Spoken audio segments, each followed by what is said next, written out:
voilà. Donc, à Sukkot, on lit la Megillah de Kohelet, d'accord? Evel Avalim, Akol Evel, toutes les vanités, d'accord? Après, à Purim, on lit, évidemment, Esther. À Pessah, on lit Shirachirim, l'amour de la jeune fille qui part avec son fiancé dans le désert. Shirachirim. Après, à Shavuot, on lit Ruth. Et à Tisha B'Av, on lit Echa. Donc il y a 5 Megillot.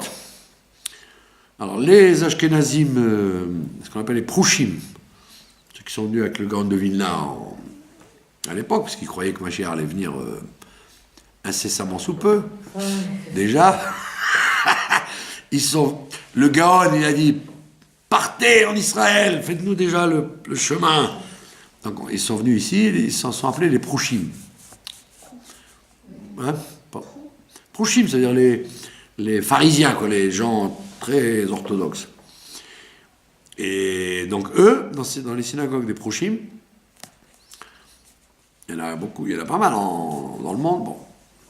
Ils lisent aussi bien les Haftarot que les Megillot dans un parchemin et ils font la bracha avant et après.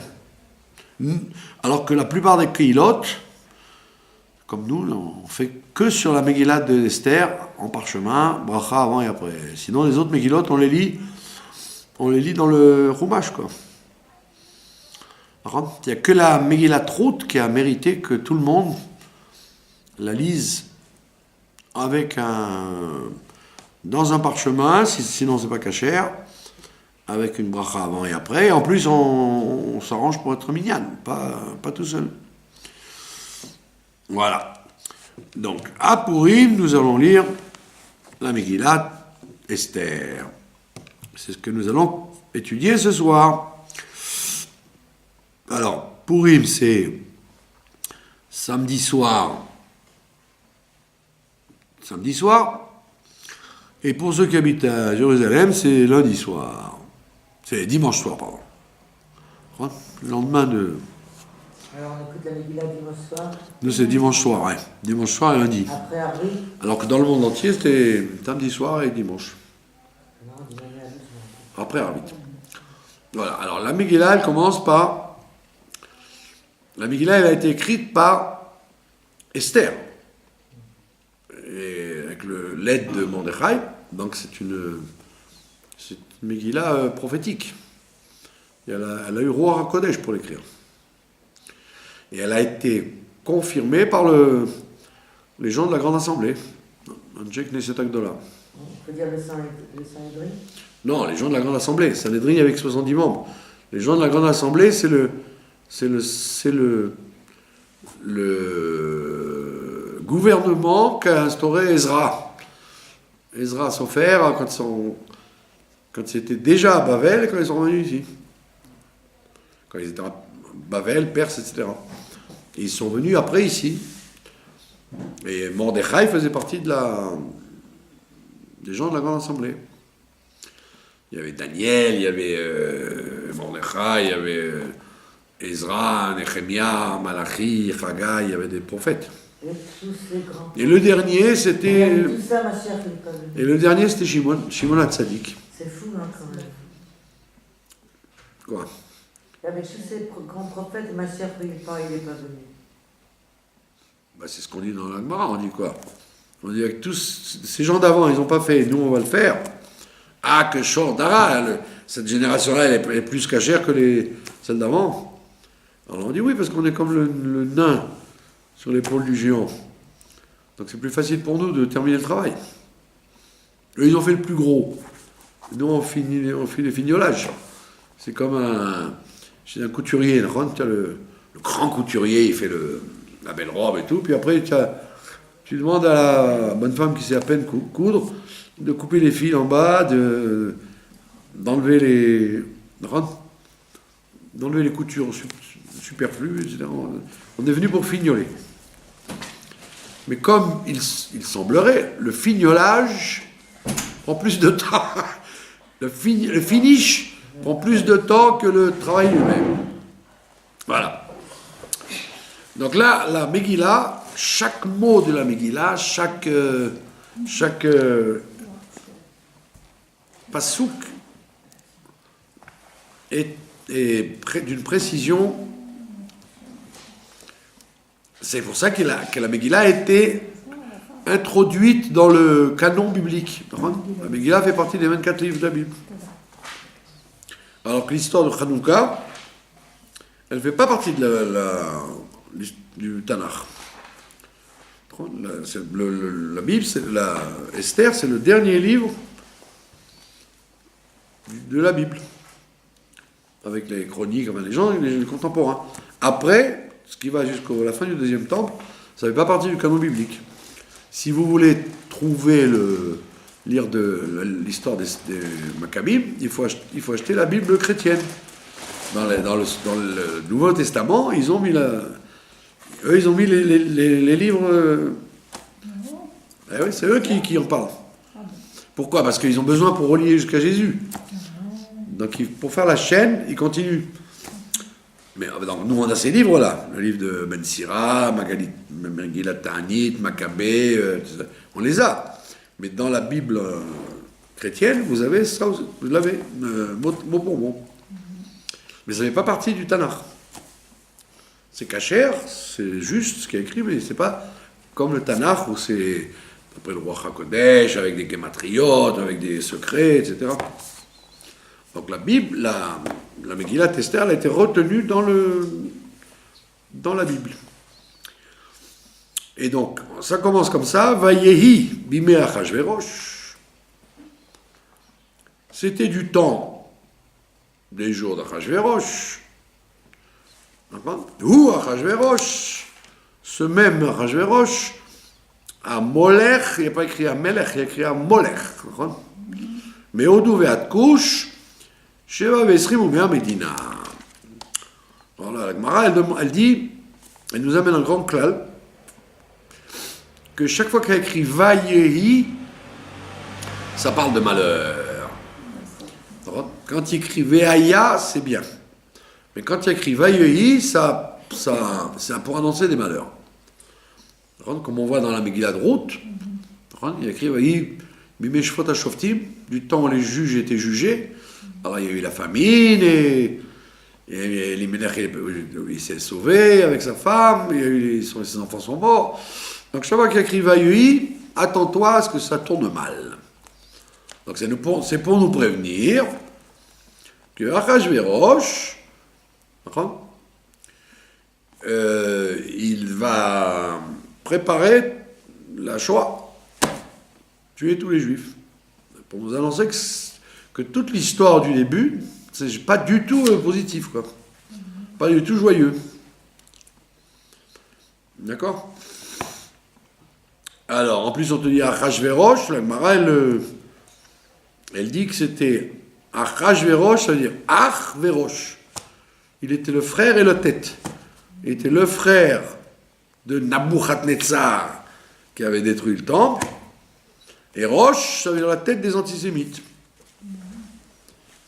D'accord ? Donc il n'était pas un gentil roi, Achashverosh. D'accord ? Et de son temps, il te dit, c'est ce Achashverosh-là qui était à Molech. Pourquoi on appelle, c'est quoi Molech ? Molech, c'est pas Melech. C'est un roi qui a pris le pouvoir par la force. Il n'avait aucun sang royal, Achashverosh. C'était un comme dans les pays du tiers-monde, il a fait un putsch militaire et il est devenu roi. D'accord ? Et comme il avait besoin de cachériser son statut, alors il s'est marié avec Vashti, qui elle était effectivement la petite fille de Nabuchodonosor. Donc il a pris la fille d'un vrai roi pour justifier son putsch. Et il a eu une aslacha énorme, puisqu'il a réussi à être le roi du monde pendant ce moment-là, 127 provinces. comme j'ai expliqué 3000 fois, par contre, ça ne sert à rien de dire si c'est Trump qui va gagner ou si c'est Filon ou ce que je sais. C'est décidé, le Baal Shem Tov, il dit que le Rosh Chodesh Nissan, c'est là qu'est décidé qui va être roi. Tout rôle important, que ce soit rave d'une communauté, que ce soit maire de la ville, que ce soit ministre, que ce soit président, premier ministre, c'est décidé Rosh Chodesh Nissan. Donc, comme on dit chez nous, tu peux monter et descendre. C'est déjà écrit si ce sera Filon, Macron, Le Pen. C'est déjà décidé. Ah, là vous allez dire, alors à quoi ça sert de voter? Ben rien. Ça sert à rien. Mais alors vous allez dire, comment ça marche alors? Alors c'est ce qui va se passer avec Arachvéroche. Pourquoi on lit la Megillat Esther? Parce qu'on apprend tout le comportement dans la galoute. Autant dire en fait, le roi il est décidé à Rosh Chodesh Nissan. Maintenant, va-t-il être un bon roi ou un mauvais roi? Ça dépend de nous. Si tu es comme il faut, il est gentil. Si tu n'es pas comme il faut, il devient méchant. Et pas comme les gars dans les ganim, ils disent dans les écoles ici, c'était un roi afarpar, un roi versatile. Pas du tout. Quand les juifs s'assimilent, il veut les tuer. Quand il commence à faire tchouva, eh ben il dit à Esther, allez, vous faites ce que vous voulez maintenant. Donc c'est pas qu'il il était versatile. C'est nous, par notre comportement, qui l'avons changé, qui l'avons rendu gentil. D'accord? Donc là, la Megillah t'annonce une chose qu'il n'était pas Meller, il était Moller. C'est-à-dire il a pris le pouvoir par la force, et il a réussi à être roi depuis Odou jusqu'à Couche. Alors il y en a qui disent, il y a Rav Shmuel qui discute, ils disent Meodou ve'at Couche, c'est comme le Pshat, ça veut dire de l'Inde jusqu'à l'Éthiopie. Quand on dit un Couchi, c'est-à-dire un noir, mais pas un noir stam, un noir d'Éthiopie. Donc de l'Inde jusqu'à l'Éthiopie, tout le globe, tout le monde de l'époque, c'était à lui. Et il y en a qui disent non, Odou et Couche, c'est de deux villages, l'un à côté de l'autre. Pour dire, le monde était tellement petit pour lui, que c'est comme s'il était roi dans deux villages. Il était maître partout. Maintenant, il y a une blague en yiddish. Couche en yiddish, ça veut dire embrasser. Alors, ça veut dire quoi? C'est-à-dire que les gens, quand ils font la tefila, ils se rendent compte de rien, mais au doux, depuis qu'ils commencent au doux, jusqu'à couche. Jusqu'à quand ils ferment le livre. Il ne s'est même pas rendu compte dès qu'il a prié, depuis au doux jusqu'à couche. C'est une blague.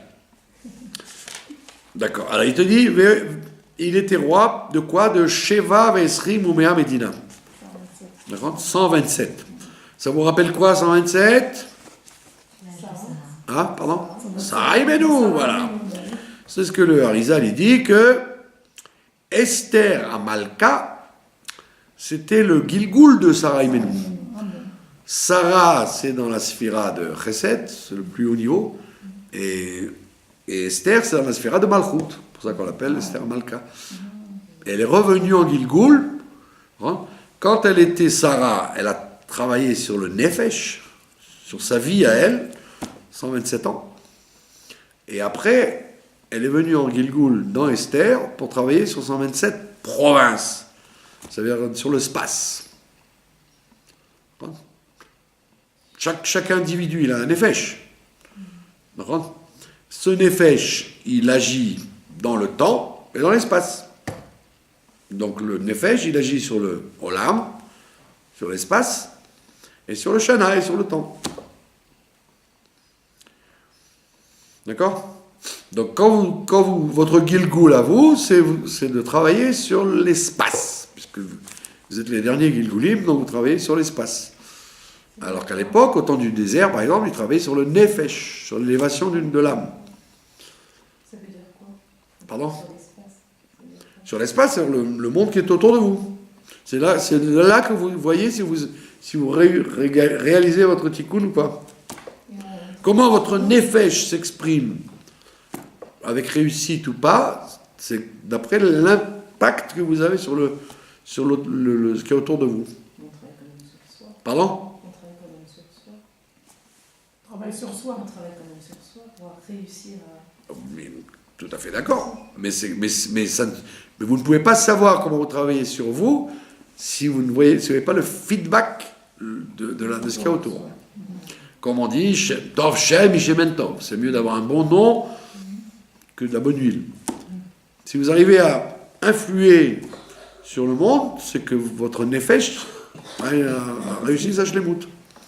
Si vous disputez avec tout le monde ou que ça vous bloque chaque fois, vous devez vous poser une question en disant j'ai un problème dans mon nefesh, puisque... Alors il faut être frayeur. Donc même Frayeur. voilà, exactement.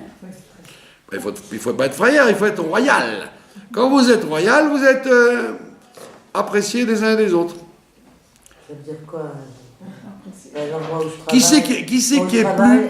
Il y a la moitié de l'équipe, ils s'assoient, ils jouent avec leur téléphone, et ils en ont rien à foutre de ce qui se passe autour. Ouais. Et il y en a deux qui font le boulot. Eh bien, très bien. Ben, bravo, c'est comme ça que ça marche. Mais c'est insupportable, bravo. Qu'est-ce qui vaut mieux, être de ceux qui donnent ou de ceux qui reçoivent? Alors voilà, quand vous faites le boulot, vous donnez. Quand vous êtes avec votre truc, vous recevez. Voilà. Bien sûr, sur le coup, vous avez, comme vous dites, vous avez l'impression d'être un pigeon. Mais en réalité, c'est la clé du bonheur, de donner, de réaliser, d'influer sur l'entourage. Alors c'est ceux qui travaillent qui doivent faire un travail sur eux pour pas être énervés. Eh oui, jusqu'à ce que vous ayez suffisamment de mérite pour que ça se passe bien comme il faut, et pas dans une façon de souffrance. C'est Esther Amalka. Au début, ça se passe mal, et puis après, elle devient la reine de tout le monde. Donc c'est une vision pas exacte de dire qu'être pigeon. Oui, être pigeon, c'est ça la clé. Le pigeon, c'est le vainqueur. Qu'est-ce qu'on va retenir dans l'histoire? Celui qui a donné ou celui qui a reçu? Celui qui a donné. Comme ça. Même si ça vous... Parce que ça vous dérange parce que c'est votre ego qui est dérangé. Non, mais en vérité... Ça me dérange parce que je suis fatigué. Non, parce que vous avez un rôle à jouer. Vous le jouez. C'est tout. On vous demande pas si les autres le jouent aussi. Si les autres ne jouent pas le rôle, c'est leur problème, c'est pas le vôtre. Chacun fait C'est mon problème, parce que vous savez très bien comment je travaille. Je travaille avec des malades physiques mentaux. Ne vous occupez pas d'eux, ils sont dans un état... Exactement. Bon, alors j'ai la moitié du vrai, ils en ont rien à foutre, ils regardent le téléphone, machin, ils bougent pas. Et alors, c'est bien de faire ça. C'est voler l'argent public. J'en peux plus, quoi. Moi, j'ai plus la force de faire leur boulot. C'est des handicapés, ils font sur eux, machin, c'est cela, je ne dis pas le reste. Ils écrivent toute la journée. Alors, il faut prier. Il faut prier que Dieu vous donne un meilleur travail. Plus humain. Voilà, donc Esther, elle était dans l'espace, ce que Sarah était dans son nefesh. D'accord? Et c'est vrai que Sarah, elle est connue que de trois appelés qu'attendus, quoi. Alors qu'Esther, elle est devenue Astarté, là, elle est devenue, ils en ont fait un dieu. Tellement elle était impressionnante que les peuples d'Orient, ils en ont fait une déesse. La déesse Astarté, c'est quoi? Ça vient d'Esther. C'est probablement elle. D'accord? Nous, on la voit comme notre cousine, notre tante, notre parente, mais les goïms la voient comme la femme qui a changé le monde, quoi. Esther. Voilà, donc ça c'est le premier passouk. On ne peut pas évidemment faire tous les commentaires sur chaque chose, parce que c'est très riche. Donc on survole parce qu'il faut avancer. Alors il te dit, Bayami Mahem, en ces temps-là, que Shevet Amelech Achashverosh, quand Achashverosh était assis al Kiseh Malchuto, sur le trône de son royaume, Asher Beshushan Abira, qui était dans Shushan Abira.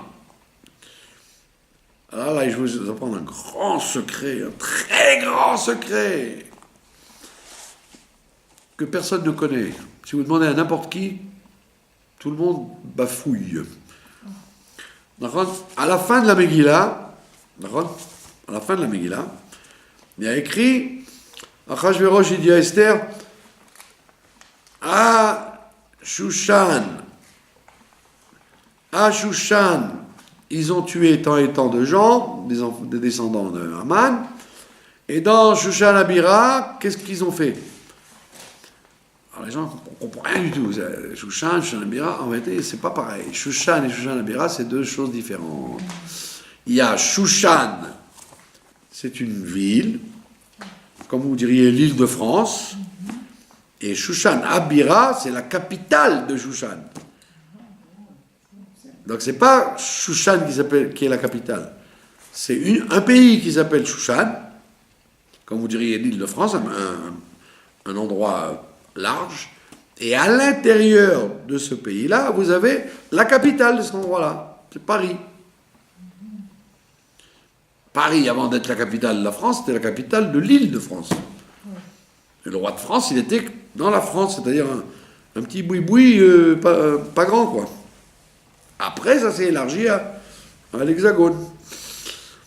Donc, ça vous donne la clé pour la fin. Quand vous allez voir à la fin, vous ne comprenez rien. Il dit, ils ont fait à Shushan tant de morts. Et à Shushan Abira, qu'est-ce qui va se passer ? Alors, attends, tu viens de me le dire, Shushan. Non, c'est pas la même chose. Donc, où habitait Esther ? À Shushan Abira. Elle habitait dans la capitale, c'est normal. Vous ne verrez jamais un roi habiter ailleurs que dans la capitale du pays. Normal. Donc, il était donc assis sur son trône. Quand ça, Bishnat Shalosh le Molcho, dans la 3e année où il était roi, qu'est-ce qu'il a fait ? Assa Mishté, il a fait un festin. En réalité, on dit festin, en réalité, Mishté, c'est plutôt une beuverie, ouais. Mishté, c'est la jeune ch'tia. Il buvait plus qu'il mangeait, quoi. Il se saoulait, quoi. Le Chol Sarah Vavadav, il a fait ça pour tous ses ministres et tous les gens qui étaient à son service, d'accord ? Pourquoi il a fait ça ? Tout simplement parce que, comme il a pris le pouvoir par la force, donc pour avoir des copains, il les a invités à la fête, pour acheter les gens, quoi. Parce qu'à l'époque, c'était fréquent de tuer quelqu'un, quoi. Tuer le roi, on s'arrangeait pour. Donc pour mettre bien les gens avec lui, il a fait un festin. Kheil Parasumadai. Les armées des Perses et de Médie, donc il a réussi à faire l'union entre deux pays qui n'étaient pas du tout amis. Parasumadai, ils étaient en bisbise. Et là, il les a réunifiés. Il a fait un travail de fédération. Il a fédéré ce qui est aujourd'hui l'Irak, l'Iran et le Kurdistan. Donc c'est des territoires énormes. Et donc avec des peuples différents qui ne peuvent pas se voir, etc. Et lui, il les a réunis. Donc c'est un homme politique très fort. Il avait oublié d'être bête, comme on dit. On le présente toujours comme un idiot pas du tout, c'est un homme très fin, très malin. Par contre, apartemim. Alors, apartemim, c'est un mot qui n'est pas hébreu. Apartemim, c'est un mot perse. Apartemim. C'est pour ça que Rachid te l'explique, il te dit shiltonim, bilshon paras, voilà. Les gouverneurs en langue perse. Ça serait intéressant de demander aux Iraniens, les Juifs qui habitent là, qui viennent de là-bas, si c'est encore aujourd'hui comme ça. Si partemim veut dire perse. D'accord ? Si partemim veut dire gouverneur. Je vous ai raconté l'histoire, que je vous l'ai raconté 3000 fois, mais vous vous en souvenez pas, que j'ai quand j'habitais à Guilo. Bon, c'est intéressant sur la Nekuda parce que dans le Beth Amikdash, il y avait une garde qui surveillait que les Kohanim ne s'endorment pas, les Lévi'im. Donc, en journée et dans la nuit, il y avait des gardes. Pas, comme il dit le Rambam, pas parce que on avait peur des voleurs. C'est pas ça se fait pas. C'est comme à Buckingham, ça se fait pas qu'il n'y ait pas de garde devant le palais de la reine. Même si on n'a pas peur que des gens viennent avec un revolver pour voler des bijoux. Donc il fallait que des Kohanim soient réveillés toute la nuit, les Lévis, le Kohanim, pour que ça fasse beau, que dans le temple il y ait une garde qui soit là. Et il caillait, parce qu'en hiver, en djellaba blanche, en lin, il gelait. Je sais pas comment les écrire. C'est pas qu'ils mettaient un douban et un manteau de fourrure avec un Streimbel. Ils étaient habillés en truc de Cohen, donc ils caillaient. Enfin, donc il se relayaient, ils descendaient. Là où il y avait le chauffage, et après ils remontaient, etc. Il fallait pas qu'ils dorment, etc. Quand il y en avait un... Pardon. Ils dormaient jamais. Non, mais combien? C'était une semaine par tous les 10 ans, les Kohanim. C'était pourquoi ils grattaient de tout le monde les trobots, puis ils foutaient rien. Et une semaine tous les 10 ans, les convoquaient, parce qu'il y avait énormément de Kohanim. Donc, tous les 10 ans, ils recevaient une invitation pour une semaine. C'est pas des... Il y avait l'armée de service, les Kohanim qui étaient des professionnels, comme dans l'armée. Il y avait des armées de métier et les Kohanim de réserve. Donc les Kohanim de service, comme le Kohen Gadol et les équipes, eux, ils faisaient pas des gardes. Ils géraient ce qui se passe, quoi. Comme dans l'armée. Les officiers qui préparent qui préparent tout. Et il y avait ceux qui étaient de service. Alors un jour, ils veillaient, un jour, ils faisaient des corbanotes, un jour, ils nettoyaient le bois, un jour, il préparait le café. Chaque jour, il avait un boulot. Et Dafka, il préférait, comme je leur dis moi au Kohanim, je leur dis, vous faites les malins, et quand au mois de Tevet, tu te retrouves pieds nus, en djellaba, là-haut sur le Harabaït, je peux te dire que tu vas payer quelqu'un pour te remplacer. Hein. Vous savez ce que ça veut dire? Sous la neige, vous vous trouvez pieds nus sur du marbre, avec une djellaba en lin. Pas un truc chaud en laine. Donc il gelait. Donc vous inquiétez pas qu'ils faisaient pas les malins, quoi. Ils se dépêchaient de faire le corban et vite ils rentraient à la cuisine se chauffer, quoi. Parce que toi tu viens apporter ton corban, tu as ton manteau, tu as ton truc, tu regardes de loin puis tu es tranquille. Mais lui, quand il doit monter la rampe et après rester toute la journée sur les pieds nus, il n'a pas envie de rester longtemps s'il fait un mauvais temps, hein. Et quand il fait 40 degrés, va te brûler les pieds sur le marbre. Ça, c'est très désagréable. Donc, rassurez-vous, il n'était pas de service tout le temps. Donc maintenant, quand il dormait, quand il se gardait, il ne devait pas dormir. Donc il y avait des torches pour qu'on voit où ils étaient. Et il y avait un Kohen, qui était l'adjudant, quoi. Il faisait le tour en silence pour voir s'il dormait ou pas. C'est pas qu'il marchait en faisant du bruit. Mais si le gars, il dormait, il s'appelait, alors la Gemara dit, il s'appelait Ish Matraka. Ish Matraka.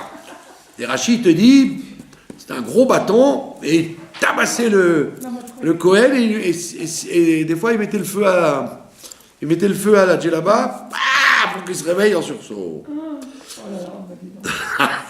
Alors il dit, et Rachid dit, Matraka en arabe, ça veut dire le bâton. Alors j'ai dit, c'est marrant, Ish Matraka. Alors il y avait à Guilo, donc, il y avait une synagogue à côté, il construisait une synagogue, il y avait un arabe qui surveillait les travaux la nuit, pour pas que d'autres arabes viennent voler le marbre et le béton et un type de service, quoi, un vieux comme ça. Et puis, alors un jour, je vais le voir, je lui dis, voilà, comment tu dis un bâton en arabe? Alors, il avait un gros gourdin pour le... Alors, il me fait... Je dis, non, là, j'ai fait là. Je dis, comment tu dis? Il fait, je crois non. Je dis, non. Alors il me dit, je lui dis, autre chose. Il me dit, j'ai fait tac, tac, tac. Il me fait, ah, mtraka. Donc Rachid connaissait bien l'arabe, puisqu'il te dit, ish matraka. Donc c'est de l'arabe en vérité, matraka. La matraque, c'est du mot arabe, matraka. Donc Rachid, vous voyez, il parle le perse, il parle l'arabe, il parle le grec, il parle tout, quoi. Alors, dans son bled perdu, là-bas, il était multi-langue, multi-tout, quoi. Et donc, il te dit, renseigne-toi, par Temim, ça veut dire les gouverneurs en grec, en perse. Donc, il a invité les gouverneurs. Donc, c'était comme l'Amérique d'aujourd'hui. Vous avez des États. Donc, le président, il est le président de tous les États. Mais dans chaque État, il y a un gouverneur qui a tous les pouvoirs là où il est. De vie et de mort, des impôts, tout. Donc lui, comme il avait 127 médinotes, il avait donc au moins, si ce n'est pas plus, 127 gouverneurs. Et il fallait se mettre bien avec eux, pour pas qu'il prépare une révolte, pour le mettre dehors. Donc il a fait un grand repas. Et les mauvaises langues disent, c'est le premier miracle de la Megillah, c'est qu'un Iranien, un Perse, il a fait un repas gratuit. Qu'un Perse, il vous invite à un repas gratuit, mais c'est merveilleux. Ils sont connus pour pas faire des invitations. Ouais, bon, je crois que c'est du lachonara, parce que c'est pas toujours vrai, hein. Ils sont pas plus radins que les autres gens, stop. Alors, il te dit, Saré à Médinot, et tous les ministres des différents pays, les Fanav, qui soient devant lui. Donc il a fait des repas de rencontre. Par contre, Be'aroto, pour leur montrer, et Rocher Kvod Malchuto, pour leur montrer sa richesse et l'honneur de son royaume. Il voulait montrer qu'il n'était pas une barre de fer, qu'il n'était pas chien. Vet yekar tiferet gedulato, et la splendeur de l'harmonie de sa grandeur. Yamim rabim, yamim rabim, plusieurs jours. Combien de jours, d'après vous? Shmonim ou me'at yom, 180 jours. Ça veut dire 6 mois de fête. Avec ça, il voulait les acheter, quoi. D'accord? Et c'était pas comme aujourd'hui où vous avez les viandes congelées, les poissons, vous pouvez tout faire. À l'époque, il fallait faire sur place. Donc, ça revenait une fortune de faire un... D'accord? Mais à l'époque, là où aujourd'hui ils attaquent M. Netanyahou pour les cigares et pour le coca de sa femme, mais à l'époque, imaginez-vous, ça coûtait 6 mois de fête pour tous ces gens-là aux frais du peuple. Donc les gens ils grognent maintenant, soi-disant la transparence, ça se fait pas qu'un président il utilise des cravates. Ton cinéma. Tous les siècles, les rois et les trucs, ils ont gaspillé l'argent de l'État. Et alors là, le premier qui s'est fait jeter dehors.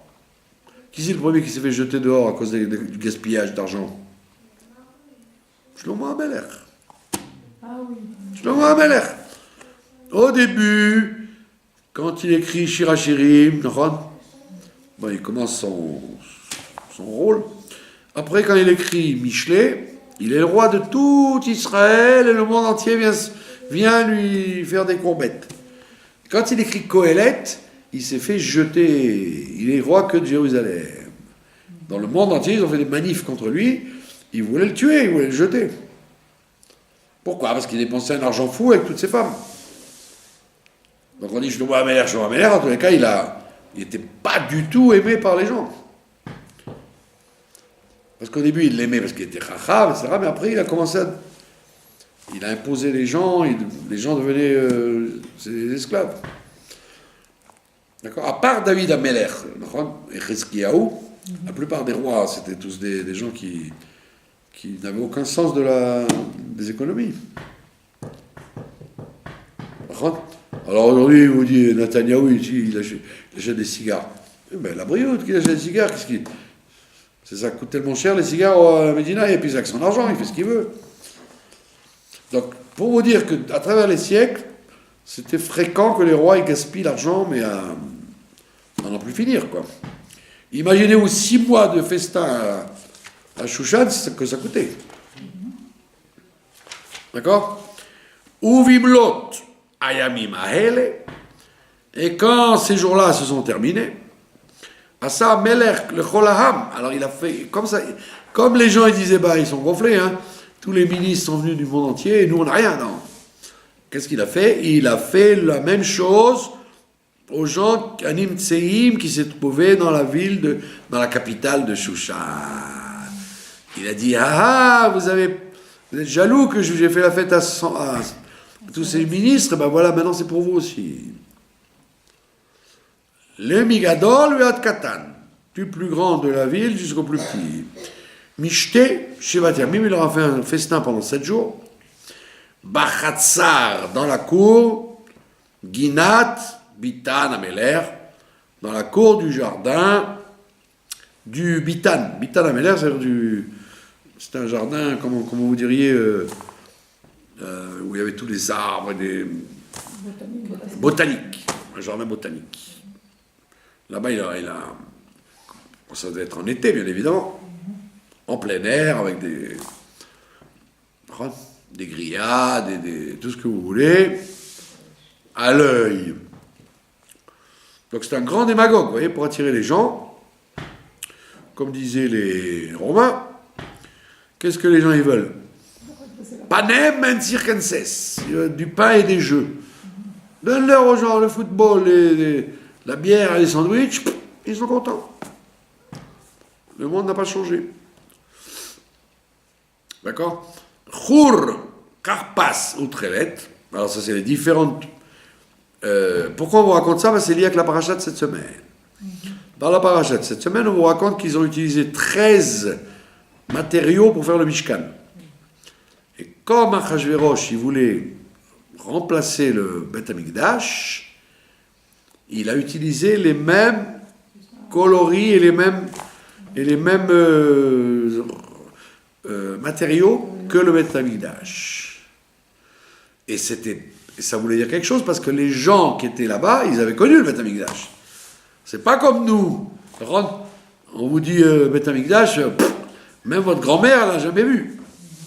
Mais eux, c'était ou eux, ou leur père, ou leur grand-père, ils étaient au Beth Amikdash. Ah, et quand ils sont arrivés, il a refait le Beth Amikdash, Achashverosh. Donc c'était un rachat, il voulait dire, le judaïsme c'est terminé, maintenant c'est moi. D'accord? Il y avait une kavana de montrer que l'histoire du Ham Israël terminée, quoi. D'accord? Donc il a fait Chour, Karpas, Outrelet, ces différents coloris de tissus. Achouz Bechavleboutz qui était cousu et tissé dans des cordes de boots. Boots, c'est du lin. Des fois on dit bad, des fois on dit boots, des fois on dit shesh. Tout ça, c'est des synonymes pour dire le lin. Ve'argaman. Argaman, c'est quelle couleur? C'est écarlate. Argaman, c'est écarlate. C'est rouge fort. Al glilé chesef, sur des tapis d'argent, pardon. Ve'amou des chèches et des piliers en chèche, en marbre. Mitot, zahav, avec des lits en or.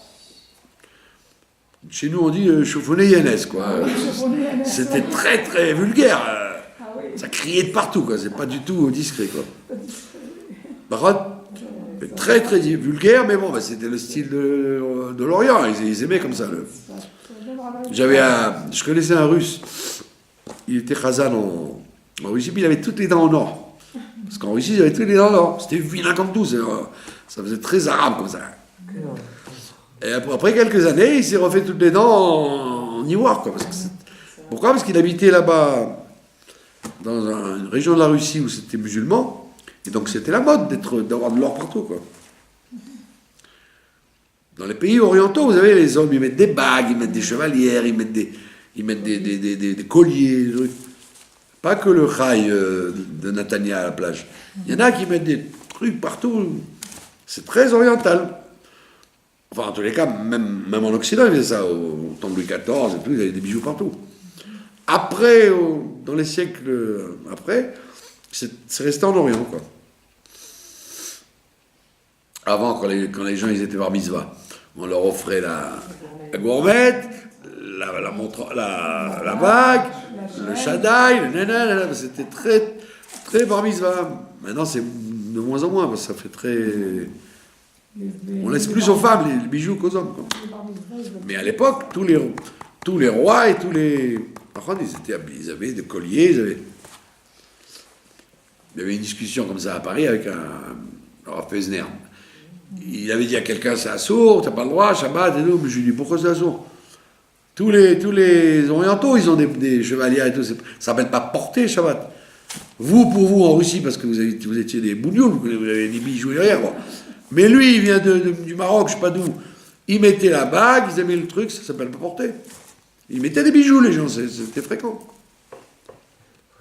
Il y a beaucoup de gens qui se promènent avec des gourmettes et des chevalières. Pardon? Je ne sais pas qu'il y en a qui considèrent ça porter. Oui, parce qu'ils disent, non, il n'y a que les femmes qui portent des bijoux. C'est pas vrai. À l'époque, voilà, dans les pays d'Orient, tous les hommes, ils avaient des bijoux. Mais même dans l'Espagne chrétienne, et je vous dis, vous voyez les portraits de Louis XIV, ça, ils ont tous des colliers, des bijoux partout, c'était fréquent, même chez les hommes. La mode là, qui est revenue de mettre des bagues, des trucs dans les oreilles. Même les hommes, ils avaient ça à l'époque. Les boucles. Donc Ah, pardon? On voit plus autant que d'avant. Parce que vous n'allez pas dans les endroits. Ah bon? Ah oui. Moi, je vois il y a des endroits où je vois les hommes, ils ont des trucs partout, on dirait des... Ah oui. Merci. Ouais. En France, oui, j'ai vu. Ouais. Alors, il te dit, donc, il y avait des lits en or, et tout ça sur un parterre de damier. Il avait fait un damier du marbre noir et blanc, noir et blanc, noir et blanc. C'est-à-dire que tout détail coûtait une fortune. Quoi. Ça ressemble à Ritzpat, ça ressemble à Tsarfat. Peut-être, il y a peut-être des commentaires là-dessus. C'est vrai que la France, elle est par terre, hein, en ce moment. Ritzpat, Tsarfat. Bravo, vous avez fait un grand ridouche, là. Allez, et il te dit donc, sur un parterre fait en marbre, Bad Vachesh, en un quinconce de marbre, d'arbre socharet, blanc et noir. Comme au Beth Amikdash, oui, c'est exactement comme au Beth Amikdash, c'est aussi en blanc et noir. Ve'ashkot, bichle zahab, et la boisson a été dans des kélim en or, ve'chelim, kelim shonim, et de récipient en récipient, ve'yen malchut, et le vin du roi, Rav, Keyad Amelech, il était à la portée du roi. C'est-à-dire, comme dit le Midrash, il dit que c'était tellement rafistolé, tellement fignolé, que vous étiez à une table, on vous disait, quel âge avez-vous? Vous dites 35 ans. On vous donnait un vin qui avait 35 ans. Vous demandiez un vin de 25 ans, vous avez un vin de 25 ans. Donc ça coûtait une fortune, tous ces détails qu'il faisait. D'accord? Et le Midrash, il raconte pourquoi la Megillah a besoin de nous raconter tout ça. Il dit parce que toute la Kavana, c'était de dégommer le Beth Amikdash du roi d'Israël. Parce que, si vous avez lu, il a dit c'était à la 3e année du règne. Alors le Midrash raconte qu'ils avaient fait un calcul. les prophètes, ils avaient dit 70 ans de galout. Shivim Shana. D'accord? Alors, quand les Shivim Shana sont terminés, parce que lui, il connaissait,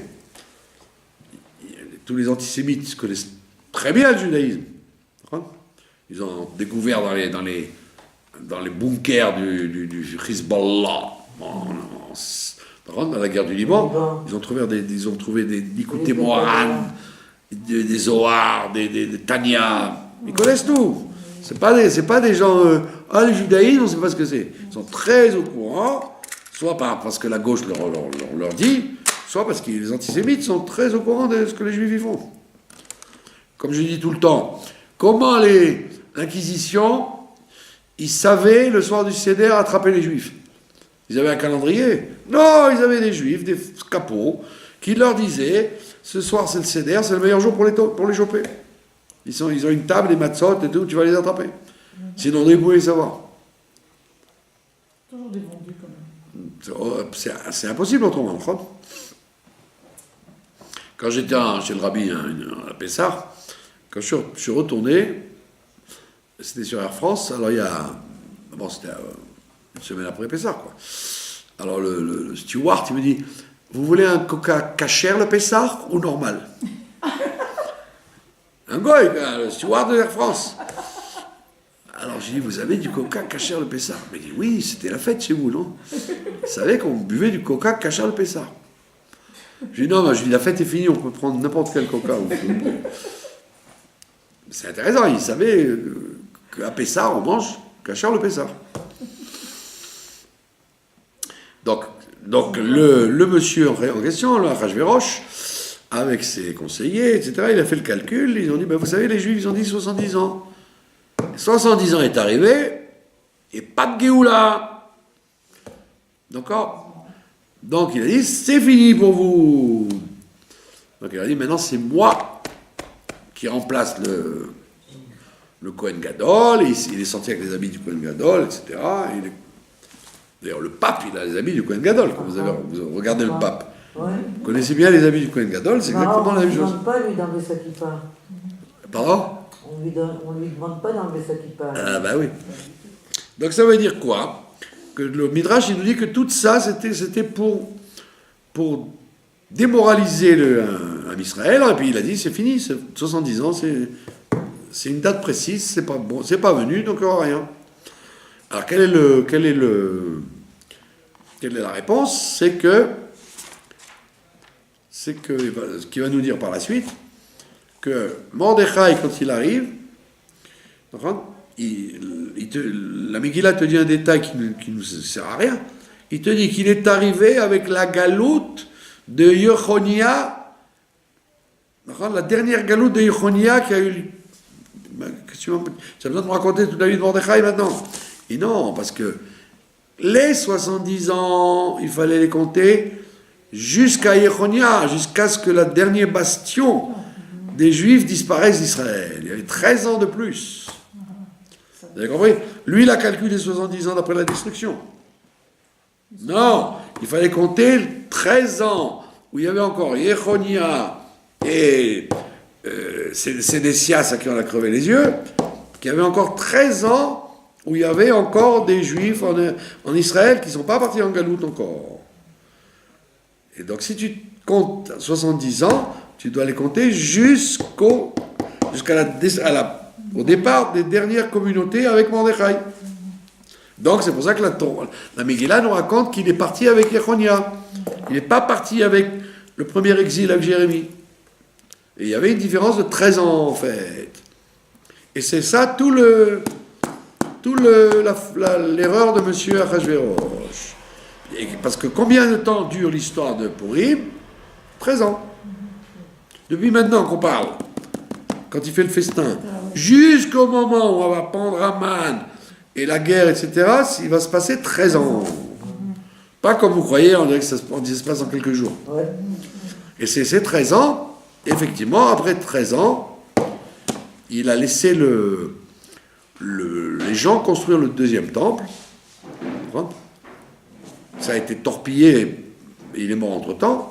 Donc c'est le fils d'Esther, Cyrus, qui qui a laissé l'autorisation de construire le deuxième temple. Donc c'est effectivement 70 ans boule. Donc il ne faut pas se tromper. Donc, mais vous allez dire, bah, c'est bien, les dates sont précises. Oui, dans toutes les galoutes, le temps est calculé, pas shoot. La seule galoute où c'est pas terminé, où c'est pas écrit, c'est nous. On est encore loin, là. Et ça fait 2000 ans, il n'y a pas de fin. Ça veut dire que c'est la galoute qui est La plus longue. interminable, d'après les... Il n'y a personne qui a dit combien de temps elle doit durer. Alors que là, c'était un chiffre précis. Comme l'Égypte, comme Yavan, chaque galoute avait son temps chronomètre. Là, il n'y a pas de chronomètre. D'accord? Comme on dit en français, il n'y a pas de deadline. Donc c'est un peu... C'est pour ça que c'est fatigant, quoi. Vous imaginez, 2000 ans, c'est plus de temps que tous les Batémikdash et tout le temps où on était en Eretz Israël. C'est fou, quoi. Voilà. Et après, il te dit, Ve'ashtia kadat enones. La boisson était kadat, comme il faut, enones, sans contrainte. Ça veut dire sans contrainte. Ça veut dire, tu veux du vin taref, tu te donnes du vin taref, tu veux du vin cachère, tu veux... Qu'est-ce que tu veux, toi? C'était un grand démagogue, d'accord? Il voulait faire plaisir à tous les peuples. C'est normal. C'est comme si en Amérique, vous disiez, ah non, les Italiens, on va les sabrer. Mais non, il y a plein d'Italiens, tu es obligé de leur faire plaisir.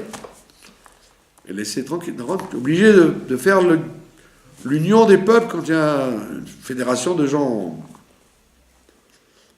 Donc la boisson était enones, sans contrainte. Tu bois ce que tu veux et tu bois quand tu veux.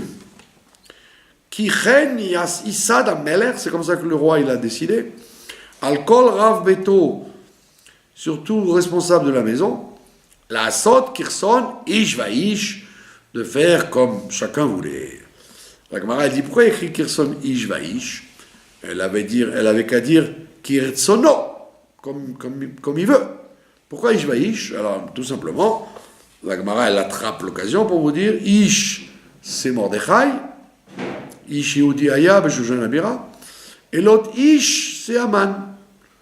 Il y avait deux personnalités qui étaient les traiteurs de la fête. Il y avait Ish, Aman et Ish Mordechai. D'accord? Ça veut dire quoi? Ça veut dire que déjà à ce moment-là, les gens de Shushan Abira, il y a beaucoup de juifs, dans les capitales, en général les juifs ils s'installent dans les capitales parce qu'on peut mieux travailler, c'est plus discret que dans les villages. Donc qu'est-ce qu'ils ont fait dans la capitale? Dès qu'il y a eu une invitation, ils sont venus pour dire il n'y a plus de Beth Amikdash maintenant, plus de Géoula, plus rien. Donc on n'a qu'à se mettre bien avec lui, ça vaut mieux. Donc Mordechai ne pouvant pas leur dire n'allez pas là-bas, c'est taref. Le vin, la viande, vous ne rien manger là-bas. Voyez, bon, puisqu'ils vont tous y aller, au moins qu'ils soient cachers.